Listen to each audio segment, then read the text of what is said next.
हमने एक RFID पे वीडियो बनाई है सर। तो जैसे हमने तो बनाई है अपने अकॉर्डिंग, बट मैं चाहती हूँ कि आप उस पे व्यू दें। आपने देखी भी है, तो मैं चाहती हूँ उसमें आप और ज़्यादा ऐड ऑन करें, तो जिससे कि हमारी नॉलेज और देखो बढ़े। देखो वर्षा, मैं आपको बताता हूँ, आपका वीडियो बहुत अच्छा है। आपने जो वीडियो बनाया आपने बहुत दम लगाया उसमें। बट उसमें से मैं आपको बताता हूँ कि जैसे UHF जो लेबल की बात है, या कोई भी टैग है RFID का, जब तक उसके अंदर डाटा इनकोड, जिसको आप नॉर्मल आम आदमी बोलता है राइट कैसे करेंगे, तो जब तक राइटिंग नहीं आपको पता होगा या इनकोडिंग आपको नहीं पता होगा तो वो टैग तो बिल्कुल ब्लैंक है। तो हम सॉफ्ट लेबल से बात करते हैं। सॉफ्ट लेबल जो है, जैसे आपके गारमेंट्स के अंदर लग जाता है, या आपके गारमेंट ट्रैकिंग को या लॉजिस्टिक के या ज्वेलरी लेबल में लगता है, तो उसको इनकोड करने के लिए तो प्रिंटर्स हैं बेसिकली। और हर कंपनी, जितनी भी जो लेबल कंपनीज़ हैं, बड़ी कंपनीज़ हैं, उनके एक सीरीज़ उनकी RFID प्रिंटर्स की रहती है, उसमें इनकोडर लगा होता है। That printer will be use to encode the data into that particular UHF label. जैसे ज्वेलरी लेबल है या आपका गारमेंट लेबल है, तो इनकोडिंग करने के लिए जो प्रिंटर्स हैं वो प्रिंट्रॉनिक्स के प्रिंटर हैं, ज़िब्रा में हैं, और प्रिंट्रॉनिक्स और ज़िब्रा प्रिंटर्स और साटो में भी है। बट हम जो इंडिया में जो हम बेचते हैं वो हम प्रिंट्रॉनिक्स और ज़िब्रा प्रिंटर्स बेचते हैं। We are specialised in RFID printers. और हम लोग बारकोड इंडस्ट्री में तो पिछले 28-30 साल से हैं। मेरे ख्याल से हम इंडिया के शायद सबसे पुराने लेबल मैन्युफैक्चरर हैं। और RFID सोल्यूशन भी हमने बहुत पहले शुरू कर दिया था। एक हमारा डोमेन नेम है indianrfid.com। बारकोड के लिए हमारा indianbarcode.com है, और RFID के लिए indianrfid.com भी है। वो स्क्रीन में इसके नीचे आपको मिल जाएगा। और इनकोडिंग करने के लिए जो ज़्यादातर प्रिंटर हम लोग यूज़ करते हैं, वो मैं आपको बता देता हूँ कि उसमें हमारे पास जो एवरेजली स्टॉक में रहता है वो है, प्रिंट्रॉनिक्स के प्रिंटर हैं T82R, T83R। जैसे बारकोड में 200 और 300 DPI है, इसमें भी 200 और 300 DPI होता है। इसमें भी डेस्कटॉप और इंडस्ट्रियल होता है। ये डेस्कटॉप प्रिंटर मैंने बताया है। T4000 इंडस्ट्रियल प्रिंटर होता है, T6000 फिर इंडस्ट्रियल प्रिंटर होता है। T6000 विद ODV 2D है, और ODV मतलब मैं थोड़ा लंबा नहीं खींचना चाहूँगा, ऑनलाइन डाटा वेरीफायर बोलते हैं उसे। ऑनलाइन डाटा वेरीफायर मतलब कि आपका इनकोडिंग हुआ कि नहीं हुआ, आप वेरीफाई भी कर वो प्रिंटर के अंदर ही वेरीफाई हो जाएगा। आपका बारकोड वहाँ, अच्छा, साथ में आप इस प्रिंटर में इनकोडिंग के साथ साथ आप बारकोड भी प्रिंट कर सकते हैं किसी लेबल के ऊपर। सपोज़ एक RFID लेबल है, उसके अंदर चिप लगी हुई है RFID की, उसके ऊपर जो उसका सरफेस है, उसके ऊपर मतलब जो उसका टॉप कोटिंग है, जिस पे आप उस पर प्रिंट कर सकते हैं सीरियल नंबर, ऐसा कुछ और भी कर सकते हैं। RFID की पॉपुलैरिटी इतनी तेज़ी से बढ़ रही है वर्ल्ड वाइड कि बारकोड भी नीचे जा रहा है। अब मैंने देखा कि आपने उसमें ना इनकोडिंग भी बात नहीं की, और दूसरा आपने ये नहीं बताया कि how good is as comparison to barcode. Barcode में ना आपको बेसिकली आपका डाटा प्रिंटिंग में रहता है और इसका डाटा इनकोडिंग में रहता है। सबसे बड़ी बात बारकोड में, आपको उसके पास ले जाकर उसको स्कैन करना पड़ता है। और ये एक जितना RFID रीडर, अब पहले हमने राइटिंग या इनकोडिंग की बात की, अब रीडिंग की बात करते हैं। रीडिंग में हमारे पास बारकोड में रूफ टॉप एंटीना नहीं है, मतलब दूर से नहीं कर सकते, 5-10 फीट से नहीं, 15 फुट से नहीं कर सकते हैं।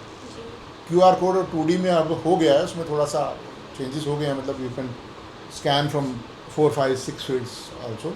बट नॉर्मल 1D तो बिल्कुल ही फ्लॉप हो चुका है। तो 1D की अपनी एक लिमिटेशन है।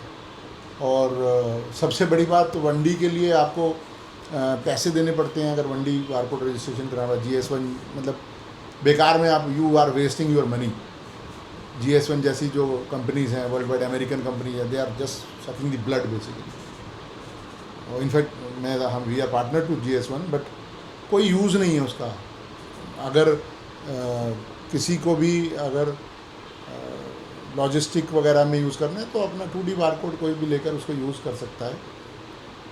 और उसमें बहुत सारे ऐसे ऑप्शन हैं जिसमें आप उसको सिक्योर भी कर सकते हैं बारकोड को। जैसे GS1 का EN13 है, वो सिक्योर बिट रहता है उसमें। ऐसे 2D में भी बहुत सारे हैं, और हम लोग करते हैं, बहुत सारे जॉब वर्क करते हैं ऐसे, जो लोग कहते हैं यार हमें सिक्योर बारकोड प्रिंट करना है। हम बड़े बड़े गारमेंट एक्सपोर्ट हाउसेस के लिए भी काम करते हैं, इवन तो RFID के लिए भी काम, RFID में भी एक्सपोर्ट हाउसेस के साथ भी हैं, ऑटोमोबाइल इंडस्ट्री में भी हैं हम लोग। अब आता है वो रीडर की बात आती है, वो तो बारकोड स्कैन करता है, चाहे 2D है 1D है, और उधर उसको RFID रीडर या रूफटॉप रीडर या हैंडल रीडर बोलते हैं। उसमें भी बहुत सारे वेरिएंट हैं, कोई 1 फुट से कर रहा है, कोई 2 से, कोई 5 से, कोई 10 से। सबसे बेस्ट एग्जांपल तो चलो आम दुनिया को तो पता ही नहीं कि RFID क्या होता है, बट अब तो सबके घर में कार हो गई है, तो जो आप फास्टैग होता है टोल के आगे से निकलता है, कितने 9 मीटर पैराबोलिक तो सबसे मिनिमम रेंज है RFID रूफटॉप रीडर की। इसी को देख के स्कूल्स में बच्चों की भी अटेंडेंस जो होती है, उनके जो गले में बैज, नेम बैज डला होता है, उसमें RFID चिप लगी होती है। बच्चा क्लास में गया, बाहर आया, जितनी बारी बाहर गया अंदर आया, that is monitored by the school security. जो बड़े हाईटेक स्कूल्स हैं उनके भी बहुत सारे हमने सॉल्यूशंस दिए हैं। और बट मैं जितने भी दर्शक हैं मैं उनको ये बोलना चाहता हूँ कि हम कस्टमर को, स्कूल हैं या नेशनल हाईवे है या ऑटोमोबाइल इंडस्ट्री है, प्रोजेक्ट तभी लेते हैं जब हम पूरे का पूरा, जब हमें मतलब हमारे साथ वो शुरू से जुड़ा हो।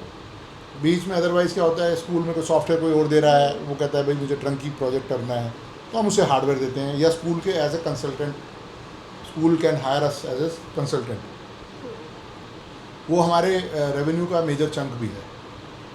मतलब इनफैक्ट हम RFID में कंसल्टेंसी भी देते हैं और बारकोड में भी देते हैं। अब RFID में अब एक बताते हैं, एनिमल ट्रैकिंग के लिए जो आपने बताया था, जो कान में लगाने वाला है, उसमें इनकोडिंग हम पहले से करके देते हैं,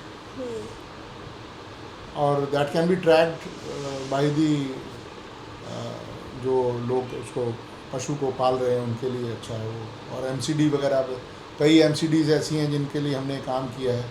मतलब MCD, I am sorry, MCD तो दिल्ली के लिए है, मतलब municipal corporations of different cities basically. In fact हमने ये फॉरेन में भी किया है कई जगह पर, और बहुत सारे अभी जैसे हम सॉफ्टवेयर कंपनीज के साथ भी जुड़े हुए हैं। पर ज़्यादातर जो लोग हैं वो UHF यूज़ करते हैं। अब आता है एक डिफरेंस, आपने एंटी थेफ्ट और RFID, UHF, LF, उसको सब वो थोड़ा डिफरेंट है। वो आपका एंटी थेफ्ट जो एंटीना लगा हुआ है वो अलग अलग होते हैं। वो एक तो होता है AM एंटीना और दूसरा होता है RF एंटीना। वो फ़र्क भी आपने अपने इस वीडियो में इतना अच्छा तरह शो नहीं किया। RF तो रेडियो फ्रिक्वेंसी है, बट उसमें जो टैग है वो प्लास्टिक का टैग या आपका सॉफ्ट लेबल भी हुआ, वो बिट बाइट टेक्नोलॉजी पे चलता है, बिट टेक्नोलॉजी पे। मतलब बिट टेक्नोलॉजी का मतलब ये है कि वो जो टैग है, सपोज वो प्लास्टिक का टैग कपड़े के साथ लगा हुआ चला गया, तो इट इज़, वो वहाँ जाएगा तो ऑन हो जाएगा, वो बीप दे देगा, उसमें कोई डाटा नहीं है, उसमें कोई डाटा नहीं है, और सिक्योरिटी पर्पज़ के लिए, एंटी थेफ्ट के लिए। But UHF tag is for anti theft, it is for counting, it is for inventory management, it is for billing, it can be use for any damn thing. जिसको रोकने के लिए हमने दोनों को, एंटी थेफ्ट के लिए भी और इन्वेंट्री के लिए भी, और ये ऐसा जहाँ पे रेडियो फ्रिक्वेंसी है वहाँ के लिए हमने ये जो हमारा RFID ब्लॉकिंग मटेरियल है वो हमने इन्वेंट किया था, और बड़ा पॉपुलर है, बहुत इंडिया में बहुत लोग लेते हैं। अब आती है बात, मैंने बीच में बोला कि एंटी थेफ्ट जो एंटीनाज लगे हैं गारमेंट इंडस्ट्री या गारमेंट शॉप्स के बाहर लगे होते हैं, बड़े बड़े स्टोर्स के बाहर लगे होते हैं, वो भी दो तरह के होते हैं। एक होता है रेडियो फ्रिक्वेंसी बेस्ड, एक होता है amplitude AM antenna.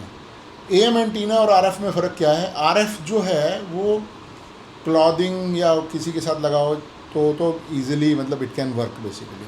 But AM तभी लगता है जब आपका प्रोडक्ट, जैसे ज्वेलरी आइटम्स है, लोहे के ऊपर अगर आपने वो लगा रखा है, या आपको केन्स हैं या कोई भी ऐसी आइटम, वहाँ पे AM एंटीना लगता है। अब बड़े बड़े जो सुपर स्टोर्स हैं उनमें AM लगता है, क्योंकि वो RF का भी पर्पस सॉल्व कर रहा है और AM का भी। थोड़ा महंगा होता है, but we are doing both basically, and that is since from 2000। कम फोकस रहता है क्योंकि अभी लोगों का फोकस प्योरली RFID इंकोडिंग वगैरह पे चला गया। तो ये आपके वीडियो में कुछ कमियां थी। मुझे लगता है कि अब दर्शकों को और कोई कमियां नज़र आए तो वो भी अपने कमेंट सेक्शन में हमें दें, और मैंने जब जितने भी मॉडल्स अभी बताए हैं कि RFID प्रिंटर के जो इनकोडिंग है, वो भी स्क्रीन में साथ साथ आपको दिखेंगे। 8-10 मॉडल्स हैं, कुछ 2-4 मैंने बताए हैं। मैं अपने वीडियो एडिटर को बोल रहा हूँ कि वो उसको भी साथ साथ दिखाए कि वो इतने सारे हैं। थैंक यू, धन्यवाद। और इस वीडियो को देखने के लिए और वर्षा को भी देखने के लिए। वर्षा बहुत अच्छा कर रही है, काफ़ी मतलब कट दिए। कितने कितने कट दिए थे? 40 100+ कट, मतलब ये 100+ कट वाली ये वीडियो थी हमारी। बट ये अच्छी गई। थैंक यू, धन्यवाद। आप भी धन्यवाद बोलिए, थैंक यू बोलिए। धन्यवाद सबका, हमारी वीडियो को हाँ, लाइक करिए, करना है। सब्सक्राइब करिए। हम और अच्छा करेंगे, हम कोशिश जी। करेंगे हम और अच्छा करें। ऐसे ही हम मुस्कुराते हुए सभी लोगों को अपना वीडियो देखने के लिए प्रेरित करते हैं। आप हमारा हौसला अफजाई करिए, हम और अच्छी और चीज़ें अच्छी लाएंगे। बनाएंगे। Thank you.